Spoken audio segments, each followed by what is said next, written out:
রাধে রাধে বন্ধুরা, হরে কৃষ্ণ। তোমাদের সকলকে জানাই রাধা গোবিন্দ ইউটিউব চ্যানেলে আবারও একবার স্বাগত।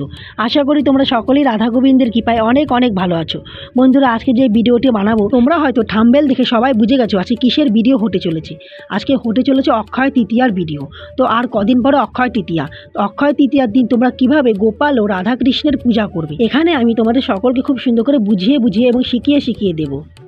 বন্ধুরা, আমি একটি থালার মধ্যে ঘটি, প্রদীপ, তারপর হলো ঘণ্টা, তারপর কর্পূর রাখার পাত্রটা নিয়ে নিয়েছি। তো এখানে ঠাকুরের আলো থালা বাসন রয়েছে, আর এখানে রয়েছে দই হলো আজকে ঠাকুরের পঞ্চামৃত বানাতে লাগবে, সঙ্গে ঠাকুরকে ভোগও দিব। তো এখানে আমি নারকেল ছোবা নিয়ে নিয়েছি, আর এখানে চন্দন মাখানো ফুল, তুলসী পাতা এবং কলা রয়েছে। কলা হলো ঠাকুর কাছে ভোগ দিব। এই মগের মধ্যে আমি তুলসী পাতা দিয়ে নিলাম। তারপর আমি খুব সুন্দর করে নিবেদন মন্ত্রটা উচ্চারণ করলাম। তো জল নিবেদনের মন্ত্রটি আমি তোমাদের সকলকে ফোন স্ক্রিনে দিয়ে দিচ্ছি। অক্ষয় তৃতীয়ার দিন তোমরা প্রত্যেকে ব্রহ্ম মুহূর্তে ওঠো। অক্ষয় তৃতীয়ার অর্থ হলো ওদিন যদি কোনো ভালো কাজ করা হয় সেটা সারা জীবন অক্ষয় থাকে। তো তোমরা প্রত্যেকে অক্ষয় তৃতীয়ার দিন দুধ কালেক্ট করে নিও। দুধ কালেক্ট করে এখানে হলো খুব সুন্দর করে আমি ছেঁকে নিচ্ছি। তো দুধ ছেঁকে না নিলে কিন্তু ঠাকুরের সেবা দেওয়া যায় না। এই ঘটিটা বাবা নতুন এনেছে। ঘটিটা কত সুন্দর লাগছে না বন্ধুরা? তোমরা কিভাবে কাঁচা দুধ দিয়ে পঞ্চামৃত বানাবে আজকে এই ভিডিওর মধ্যে আমি দেখিয়ে দিলাম। আমার প্রিয় বন্ধুরা, সবাই দেখে নাও।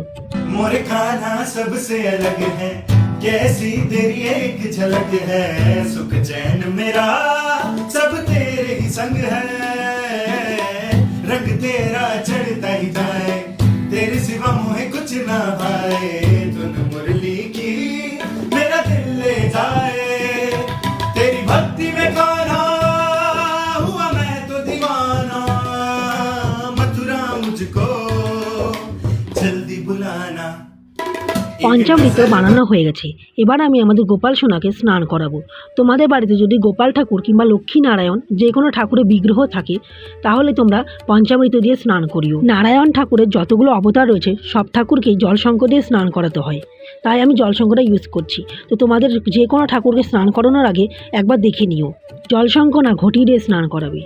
গোপালের স্নানদান হয়ে গেছে। গোপালকে নতুন একটি জামা পরিয়ে নিলাম। তোমরা প্রত্যেকে অক্ষয় তৃতীয়ার দিন খুব সুন্দর করে গোপালকে নতুন জামা এনে দিও। তো গোপালকে আমি মালা পরাচ্ছি, গোপালকে সুন্দর করে সাজুগুজু করাবো। তারপর গোপালকে পায়ে ফুল দিয়ে নিলাম। গোপালের কিন্তু হলুদ ফুল খুব প্রিয়। আমি আরেকটি ভিডিওর মধ্যে বলেছিলাম অক্ষয় তৃতীয়ার দিন যত শুভ কাজ করবে তত ভালো। এই দিনে লক্ষ্মী নারায়ণ পূজা করা যেতে পারে। এই দিনে অন্নপ্রাশন, ভিত পূজা সবাই করে থাকে।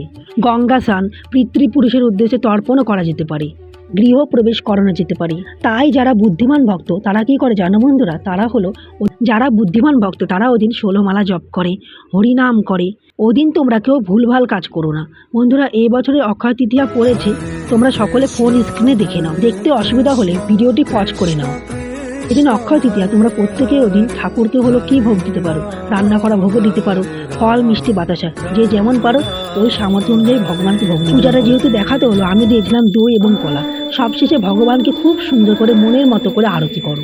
আরতি করার সময় তোমরা প্রত্যেকে হরে কৃষ্ণ কৃষ্ণ কৃষ্ণ হরে হরে, হরে রাম রাম রাম হরে হরে এই মহামন্ত্রটি জপ করো। অক্ষয় তৃতীয়ার দিন তোমরা প্রত্যেকে খুব সুন্দর করে গীতা পাঠও করতে পারো। এতে আমাদের ভগবান শ্রীকৃষ্ণ অনেক খুশি হবেন। তো অক্ষয় তৃতীয়ার কিন্তু অনেক মাহাত্ম্য রয়েছে, কিন্তু আমি এই ভিডিওর মধ্যে আলোচনা করলাম না। আরেকটি নেক্সট ভিডিওর মধ্যে আমি অক্ষয় তৃতীয়ার সম্পূর্ণ বিষয় আলোচনা করব। অক্ষয় তৃতীয়া মানে কিন্তু অপূর্ব একটা সুন্দর দিন, খুবই সুন্দর দিন। তো আজকের এই ভিডিওটি তোমাদের কেমন লাগলো? যদি ভালো লেগে থাকে এটা লাইক করতে পারো, কমেন্ট করে নিজের মতামত জানিও।